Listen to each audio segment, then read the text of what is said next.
안녕하세요, 여러분.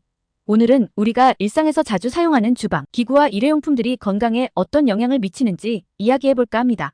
여러분, 혹시 스테인리스 용기나 프라이팬, 플라스틱 용기를 사용할 때 그게 암이나 신경질환 같은 심각한 건강 문제를 일으킬 수 있다는 사실 알고 계셨나요?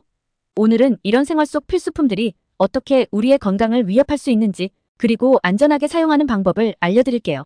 자, 그럼 본격적으로 시작해볼까요? 먼저 주방에서 가장 흔하게 사용하는 스테인리스 제품부터 이야기해볼게요. 새로 산 스테인리스 제품을 처음 사용할 때 혹시 손에 까만 가루 같은 것이 묻어나온 적 있으신가요? 그게 바로 연마제입니다. 이 연마제는 스테인리스를 깎거나 광택을 내기 위해 사용되는 물질인데요.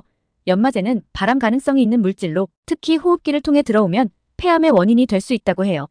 연마제는 물과 세제로는 쉽게 제거되지 않기 때문에 베이킹소다나 식용유를 이용해서 깨끗하게 닦아내야 합니다. 이렇게 연마제를 제대로 제거한 후에 사용해야만 안전하게 사용할 수 있답니다. 정말 중요한 부분이니까 스테인리스 제품을 새로 구매할 때는 꼭 기억해주세요. 다음으로는 알루미늄에 대해 이야기해볼게요. 알루미늄 냄비나 쿠킹 오일을 많이 사용하시죠? 가볍고 빨리 열을 전달해서 정말 편리하지만 이 알루미늄이 음식에 녹아들어 치매나 파킨슨병 같은 심각한 질병을 유발할 수 있다는 사실 알고 계셨나요? 특히 산성식품이나 염분이 많은 음식을 알루미늄 용기에 보관하면 더 많은 알루미늄이 음식에 녹아나올 수 있어요. 예를 들어 토마토 소스나 간장, 된장 같은 음식은 절대 알루미늄 용기에 장시간 보관하면 안 됩니다. 또 알루미늄 냄비에 물을 넣고 한번 끓여서 사용하는 것이 더 안전하다는 것도 기억해주세요. 혹시 쿠킹 오일에 음식을 싸서 구워 드시는 분들 계신가요? 쿠킹 오일에 싸서 오븐에 구운 아스파라거스에서 무려 22.7mg의 알루미늄이 검출되었다는 실험 결과가 있는데요. 이는 주간 알루미늄 섭취 허용량을 3배나 초과한 양이에요. 이렇게 알루미늄이 체내에 쌓이면 신경질환뿐만 아니라 알츠하이머를 유발할 수 있습니다. 그래서 쿠킹 오일을 사용할 때는 음식에 직접 닿지 않도록 주의하는 것이 좋습니다. 그 다음으로는 플라스틱 용기입니다. 혹시 플라스틱 용기를 전자레인지에 돌려서 사용하시는 분들 계신가요? 전자레인지에 사용할 수 있는 플라스틱과 그렇지 않은 플라스틱이 있다는 걸 알고 계신가요? 2번과 5번 플라스틱만 전자레인지 사용이 가능한데요. 이들은 비스페놀 마이너스어라는 유해 물질이 포함되지 않아 안전합니다. 비스페놀 마이너스어는 내분비계 교란을 일으켜 비만이나 생식기 문제를 유발할 수 있는 위험한 물질이에요. 그러니까 전자레인지에 돌릴 때는 반드시 2번이나 5번 마크가 있는 플라스틱 용기를 사용하세요. 그리고 플라스틱을 사용하는 대신에 유리 용기를 사용하는 것이 더 안전하다는 점도 기억해주세요.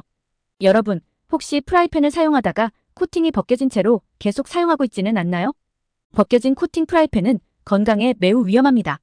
코팅이 벗겨지면 그 속에 들어있는 PFOA라는 물질이 음식에 섞여 들어가는데 이 물질은 체내에 들어가면 간이나 신장에 쌓여 암을 유발할 수 있어요. 심지어 체내에서 완전히 빠져나가기까지 몇 년이 걸리기도 한답니다. PFOA가 포함되지 않은 코팅 프라이팬을 사용하거나 코팅이 벗겨진 프라이팬은 즉시 교체하는 것이 좋습니다.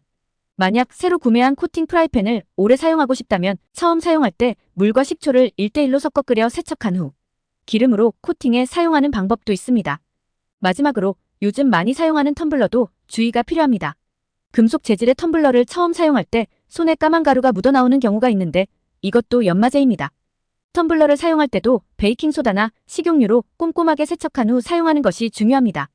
이처럼 우리가 일상에서 사용하는 주방기구와 일회용품이 우리의 건강에 얼마나 큰 영향을 미치는지 자주 잊고 사는 것 같아요.